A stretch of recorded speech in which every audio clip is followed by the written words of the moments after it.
It's that time again. If you're a real estate agent and you're looking to finally build a business that creates consistent cash flow, but you're concerned about all the market disruptions, relax. You found your safe haven to learn the secret to success. List you last. Welcome to this week's podcast.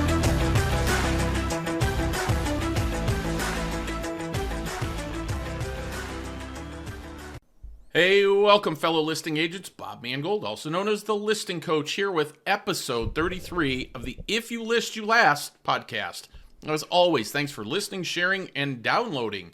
And just a quick reminder, make sure you join our Real Estate Asset Advisor Facebook group so you can join in on the conversation, share your thoughts, comments, or questions on any of the topics I discuss right here on the podcast. And let me give you an example why that might be important. I want to do a podcast in the next few weeks, overcoming objections. And I want to do it live on Zoom and record it so that I could have agents on there putting out any objection that they come across and they don't know how to answer, and I'll turn it into a podcast for everybody. So that's where I'll give the links and make notifications of when I'm going to be able to do that. So just another good reason to join the Facebook group. Now, the number one response I hear when I talk with agents right now about listings is, well, people just aren't selling in this market. They don't want to give up their low interest rate loans.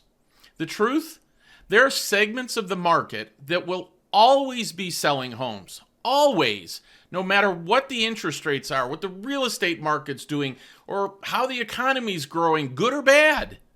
So today, I thought I'd help you out with that and share some thoughts and resources of where we're finding listings in today's market and what we're teaching agents at the Real Estate Asset Advisor Group. Let's start with this week's market update. So first, let's talk about new home data that came out this morning, came out this week. And again, I want to share this with you, number one, so that you know about it. Number two is I want you to understand how what the consumer is seeing is wrong or jaded. So they announced the annual sales pace was 619,000 homes this year, which is down 11.3% month over month. So the news all last week was about, oh my God, new home sales are cratering 11.3%. The reality of it is that number is not accurate. They revised the month before by almost 9%. If, without revisions, they would have been honest with the numbers, last month the annual sales pace dropped by 2.4%. Not really very significant. But because they continually give us false numbers, last month they wanted, the numbers to look really good. So they inflated them. Then the next month, when nobody's paying attention, because everybody looks at the headline numbers, then they make the revisions. So the reality of it is annual home sales pace right now is only down 2.5%, which is not really that significant. Now, the median home price was down 1/10 month over month, 1% a year. Again, what is the media reporting? Oh, housing prices are going down. No, they're not. Case-Shiller last week, no, home prices are going to be up about 10% this year. The median home price. What median means is for every home above $417,000, one sold below $417,000. That's all it is. In the mix of what a builder's building, they're trying to build smaller, lower cost homes to be able to keep up with sales. Another area in which these numbers are totally deceptive to the consumer. Totally deceptive. They said the total inventory currently sits at 481,000 homes, which is based on a $52,000 per month sales pace, there's 9.3 months worth of inventory. That's an absolute lie. Because it's the number of homes that are completed that matters. So of that 481,000, only 99,000 are completed, which means the rest are sitting there with permits or air. They haven't even started them. So how could you buy them? So if we took the 99,000 number and divided that by 52,000, we actually have 1.92 months worth of supply in the new home category. So again, the numbers are just being fed to us, and it's just outright lies. And if you need proof, this week Michelle Bowman and I forget the other Fed governor didn't basically come out. They came out and said the employment data that we receive is bogus.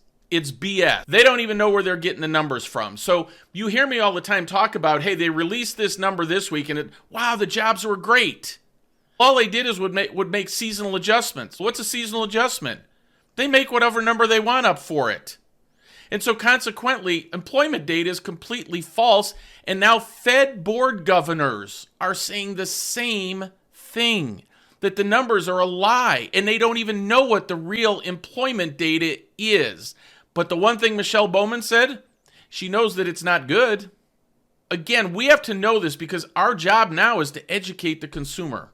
Then PCE and inflation numbers came out this week. PCE is the number that the Fed really pays attention to. And it was just pure out flat. So that leaves still inflation right around 2.8% roughly, not in our 2% market, which is fine. But remember, that excludes food and shelter. How can you exclude food and shelter from a number unless people stopped eating for the month?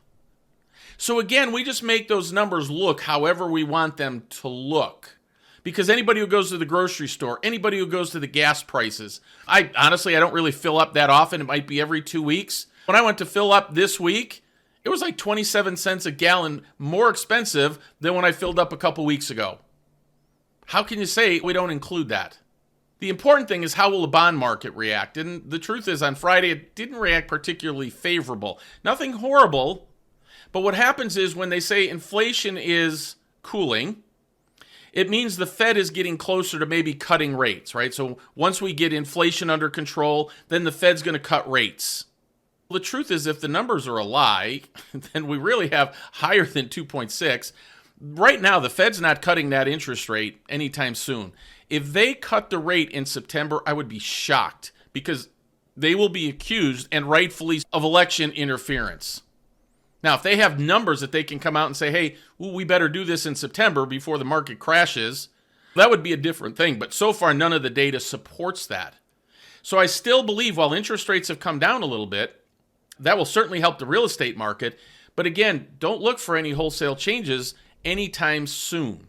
And how will that impact us? That's what I'm going to talk about in listings now. So let's talk about listings.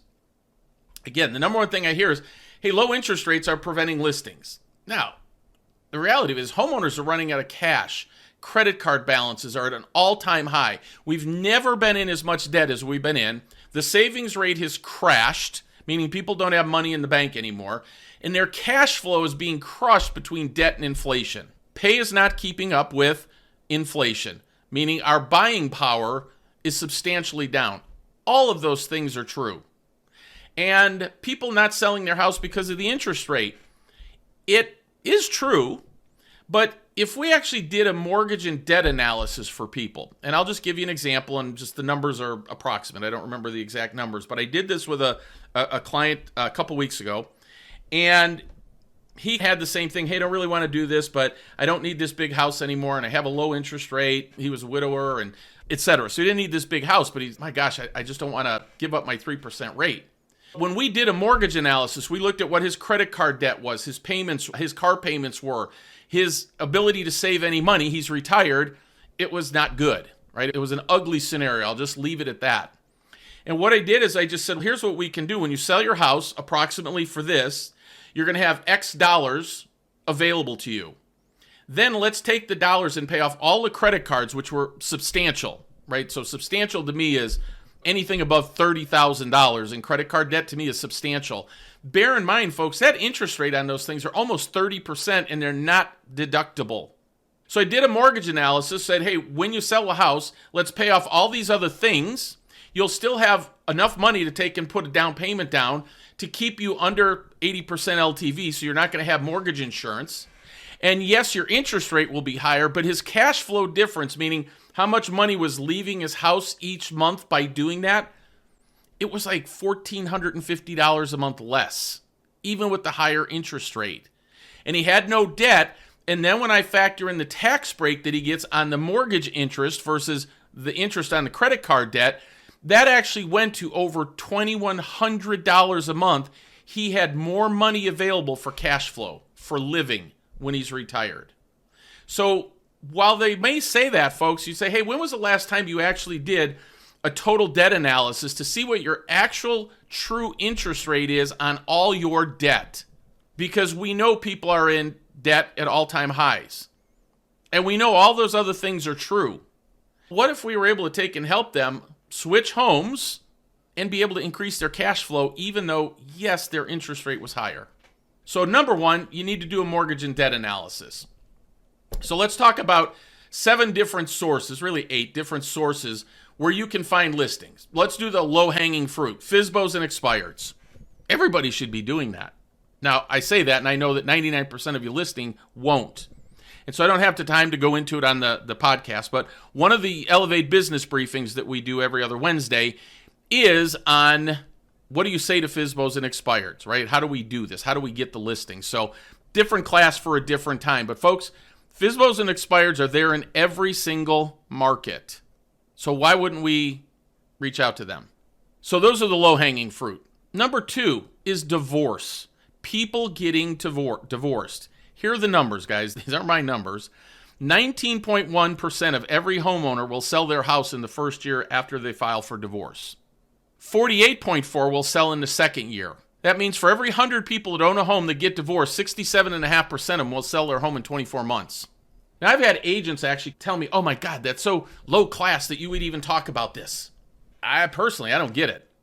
I know that using the Home Boss listing system, we can get people the highest market value guaranteed in 14 days without any of the hassles and headaches, because people getting divorced don't need any more hassles and headaches. And we do it at half the traditional fee of a normal listing. So I'm in a position to help these families transition over to maybe 2 households, selling a house, buying 2 houses. So if you're offended by talking about people getting divorced, folks, that's real life. I'm here to help those people. I can help them get more money, put more money in their pocket, be able to help and guide and transition them. I have a whole database of resources that they need, movers and repair people and painters. I'm a resource for these people. I'm here to help them. So if you're listening to this and you go, oh, it's so tacky to talk about divorce, I'm going to tell you, get over yourself. And if you can't, you're just simply not willing to help the people when they need you the most. The truth is, guys, these families need you more going through that process than ever before. It's the number one most stressful thing in their life. And they're going to sell the house. 67.5% of them are going to sell the house. Why don't you put a system and a strategy, start working on building resources that you can service these people? And then, unfortunately, folks, you're always going to have a steady stream of people getting divorced. Like, we have divorce leads coming into us every 2 weeks. So, again, I don't want to go into that here, but if you want to find out how you can do that, then just go ahead and schedule a call with me at www.com. Because it's a huge niche. The other thing it does, folks, is it allows you to start to have conversations with divorce lawyers so that they can refer their people to you. The only thing better than having somebody who definitely is going to sell their house is have somebody who's definitely going to sell their house referred to you by their attorney. It's a powerful strategy and niche. So if you're offended by it, I'm sorry. Number 3, seniors. Folks, in 2022, 65% of all homes listed in the United States were by somebody 55 and older. In 2023, it was 58%. Here's the thing, folks. As people get older, they're going to sell their house. They can't take the upkeep. Many times it's the house they raise their kids in, so it's way too big for them. And as they get older, they can't take care of it. Or maybe their kids have moved across country and they want to be closer to their grandkids. Or health issues come up. All those things are real life. It's going to happen to every one of us. But they're responsible for about 6 out of 10 listings in the United States. Wouldn't you want a list of those? And then I have parameters that we input that we can take and build that database and be able to increase the likelihood that they're going to sell sooner rather than later. So a huge niche for that. Number 4, flippers. Guys, do you know that data is available? You can find people to flip 4, 5, 10, 15 homes, whatever number you want to insert. So let me just challenge you this way. What if you had 10 flippers that were flipping 5 properties a year and they worked with you exclusively? That'd be 50 transactions a year. Real estate's really not a hard business, folks. The problem is most agents don't have a good reason for a flipper to work with them. They may be working with their friend. Oh, yeah, I know this agent for years. Great. If I called them up and said, hey, Joe Blow, my name's Bob. I'm with eXp Realty. And hey, what I do is I specialize in working with flippers because I'm able to help them turn their homes about 60% faster for about 25% more money so that they can turn their inventory and have additional cash at the end. And if we could help you do that, would you be okay about maybe meeting for coffee and seeing if there's a way we could work together? We obviously use the Home Boss listing system to do that. And when we do that, folks, we have flippers that give us their properties. Here's the great news. When they're a good flipper, meaning they do a really good job on their properties, and it shows up really well in photography, we kill it in open houses and sales. Flippers are a great place. Probate. Again, folks, these people have a problem. They, by and large, have inherited a house. Most of them don't want to keep it. Many of the houses are run down, right? The parents were older, they didn't take care of it, so everything's outdated, or never replaced the roofs, things like that. Again, you go, oh, I'm taking advantage of people. No, I'm not. The family has to sell the thing. Shouldn't they sell it for the most amount of money? Again, I have resources that I can provide. Tradespeople, painters, roofing companies that I can refer to them that I know won't screw them or take advantage of them when they're down and out, right? Chances are great it's a kid and their parent died or one of the two spouses died, something like that. We need to have a Rolodex of people that we can provide and be a resource for that. Here's another thing, folks. We're in the real estate business. You want to get wealthy in real estate? It's not really by making commissions. Why aren't you maybe buying some of these properties? Even if you didn't have the money right now, what if you put together 4 or 5 different cash investors and you guys started making offers on them? It's huge business. Number 6, expired listings from 12 to 18 months ago. Now again, they don't convert at a high rate because something changed for them. Now it could have been they were crazy in their price or whatever it is, but just to give you some context, folks, in Maricopa County, there are a little bit over 18,000 homes that expired 12 to 18 months ago. Now, you could never reach out to all those people. What if you broke it down by zip codes and you only reached out to the ones in places that you wanted to work? That would be better, wouldn't it? So, a great resource. Again, not a huge conversion rate, but trust me, folks, they're in there. And then finally, I guess it would be 8 if I included the FSBOs and expires in initially, are Airbnb owners. Do you know there's ways to use Airbnb to find out who hasn't rented their house in 3-4 months? There are Airbnb owners all over the country selling properties because they're not able to rent it like they used to be. They're not able to get the premier prices for it, so their cash flow stinks. And there are tons of them actually selling their properties. You just got to do a little bit of research and a little bit of finding out. So when I ask agents, what do you do all day? It's, I don't know, I'm trying to figure all this stuff out. It's, are you going through Airbnb and figuring out how to find these people and then reach out to them? Well, that sounds like a lot of work. Oh, but you take a list of $400,000 home, median price in the U.S., right? Just use 400. That's $12,000. If you spend 2 hours doing that and you got paid $12,000, that's $6,000 an hour for you to do a little bit of research. But it's there, folks. We just have to open up our mind about what's available to us. Make sense? Now, if you need help building databases like this, along with a proven, consistent follow-up system, right? Because not everybody's selling this week. It'd be cool if it was, but doesn't it work that way, right? The reality is, folks, you should consider becoming a member of the Real Estate Asset Advisor Network. It's what we do. One of the prime pillars of what we help agents do is build a database.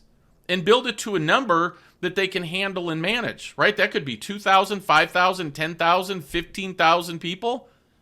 Imagine if you had a database of all 7 or 6 of these groups, right? Airbnb, you got to do a little bit of research on your own. What if you already knew them and you could identify them as being likely to sell? Folks, that's what we do. So if you have any interest on that, listen, every Thursday at noon Eastern time, I do a webinar that does an overview of what we do, all of what we do in the Real Estate Asset Advisor Network, right? So we abbreviate it to CREA, Certified Real Estate Asset Advisor. So if you want to register for one of those classes, just go to www.crea.com, and then we run through that every week. If you got some interest, great. If you don't, great. You can at least say you learned.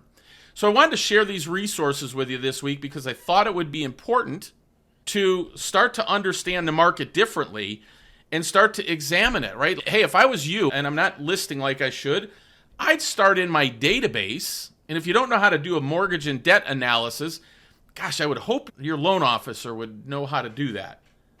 Now, if you're listening in Arizona or California or Texas, we actually could help you with that. But you need to go into your database and start talking to your sellers and say, hey, have you considered, I know interest rates are different, but if there was a way that you could buy a home and increase your cash flow, actually save money by buying a different home, would you consider selling and buying? That's the first place you should start with. But you have to know how to do that mortgage and debt analysis. And guys, it's not rocket science, it's just math. But I want to share those other resources with you so that you understand this isn't rocket science. They're there. Divorce, seniors, flippers, probate, expired listings. Guys, they're going to be there no matter what the economy's, no matter what the interest rate's like. It doesn't matter. You will always have business from them. And so I thought it would be an important topic to cover today and give you some things to think about. And again, if you need help, then you can either come to one of our CREA overviews, or you can go to brainstormwithbob.com and schedule a call with me, and we can talk through what that could look like for you. I hope that helps. I hope that gave you something to think about. And really, folks, I hope it encourages you so that you've got a little bit more confidence that, hey, you don't have to have these slumps in your business, and you don't have to have erratic cash flow. If you just know where to find the people, and then you have systems and structures in place to go out and get the listings. And then our strategy when we have a listing is to always get five more transactions from one listing. So, for example, one of my agents in Northwest Chicago on Mother's Day weekend had 586 people from his open house. He's picked up 9 transactions from that. Again, this doesn't have to be a hard business. And remember, you go, yeah, but I don't want to work with buyers. And I'm coach that. But remember, folks, 64% of all buyers have a house to sell. So bear that in mind. So I hope it helps. Hope I gave you some things to think about. I hope it gives you some encouragement so you can feel confident about the future if you just build your business properly.